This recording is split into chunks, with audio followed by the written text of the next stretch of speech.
infonya nanti play. Oke. Record aja nggak apa-apa.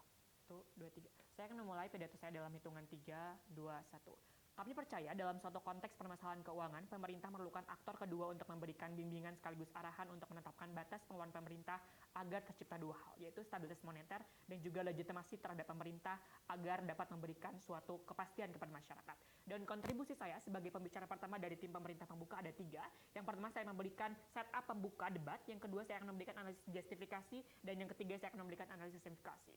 Yang pertama, mari kita karakterisasi 2 words yang penting dalam perdebatan kali ini, yaitu bank sentral dan batas pengeluaran pemerintah. Bank sentral merupakan suatu lembaga keuangan yang independen yang bertugas untuk memelihara stabilitas moneter, dan peran fungsinya dapat kita lihat dalam menetapkan suku cadang uang ataupun suku bunga terhadap seluruh bank konvensional. Yang kedua adalah batas pengeluaran.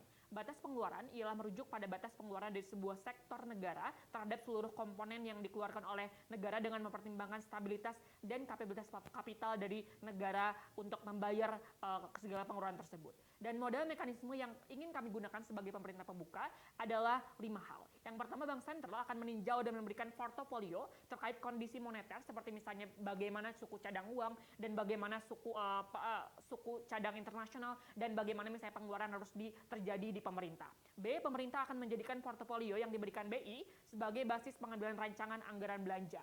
Jadi pada akhirnya akan terjadi suatu kerjasama antara pemerintah dan BI pada akhirnya, Dewan Juri. Yang ketiga, BI akan menetapkan berapa nominal pengeluaran berdasarkan prediksi dan kalkulasi mata uang, seperti misalnya melihat kondisi moneter ekonomi dan kondisi ekonomi negara. D, BI juga akan melihat dan melakukan penyesuaian dengan moneter keuangan, seperti misalnya Menteri Keuangan atau misalnya ada suatu lembaga APBN, sehingga pada akhirnya akan suatu terjadi konsolidasi dan kerjasama yang efektif untuk merancang suatu anggaran perbelanjaan pemerintah. Dan mekanisme yang terakhir adalah mekanisme ini digunakan dengan BI, seperti misalnya BI melakukan penetapan batas suku cadang uang terhadap bank konvensional ataupun suku bunga terhadap bank konvensional, sehingga pada akhirnya pertimbangan ini akan merujuk pada 3 hal. Pertama, harta yang dimiliki oleh negara, yang kedua ketersediaan emas dan aset dari sebuah negara, dan yang ketiga adalah kondisi moneter domestik.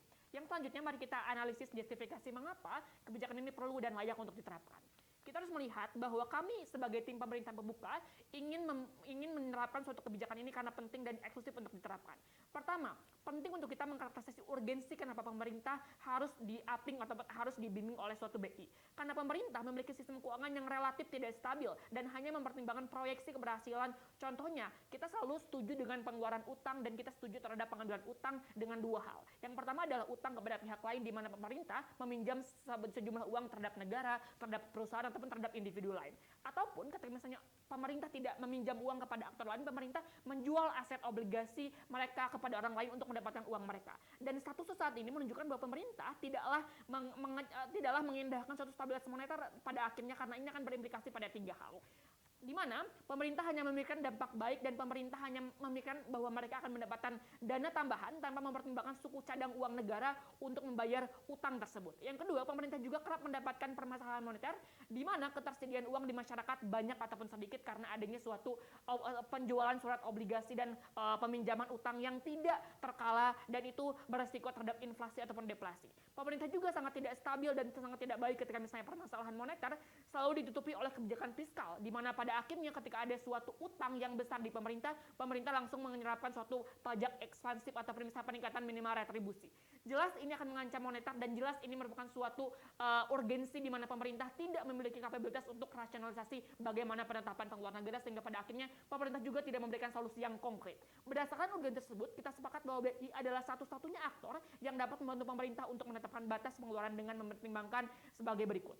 BI sebagai lembaga moneter sentral yang independen memiliki 2 eksklusivitas kenapa BI adalah aktor yang relevan dan pantas untuk dijadikan sebagai acuan pemerintah dalam penetapan batas pengeluaran negara.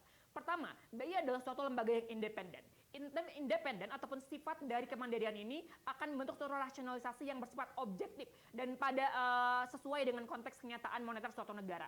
Berbeda dengan status quo, misalnya pemerintah hanya mempertimbangkan pengeluaran mereka dari segi politik, dari segi ekonomi, sehingga pada akhirnya ini akan selalu bias di mana orientasi mereka hanyalah untuk menutupi perbelanjaan mereka. Sedangkan ketika ada BI mengaping ataupun BI mendampingi suatu aktor pemerintah, di mana pada akhirnya akan terjadi suatu check and balance di mana ada suatu kepentingan politik dan juga kepentingan objektif objektif dari keuangan suatu negara. Yang kedua, BI juga sebagai lembaga sentral yang mengetahui kondisi keuangan negara secara menyeluruh, di mana kita mengetahui bahwa BI juga mengetahui suku cadang bunga, suku cadang uang dalam sebuah bank konvensional. Sehingga pada akhirnya laporan ini merupakan suatu laporan yang eksklusif yang hanya dimiliki oleh BI, dan BI dapat membantu pemerintah untuk melihat realita sebetulnya bagaimana kondisi keuangan negara. Mari kita analisis implikasi mengapa kebijakan ini akan berimplikasi positif, dan kita akan memberikan preemptif terhadap tim oposisi. Pemerintah akan mendapatkan manfaat yang progresif dari BI. Pemerintah bisa menjadikan rujukan BI sebagai rasionalisasi politik keuangan pemerintah, dan ini akan menghindari 3 hal.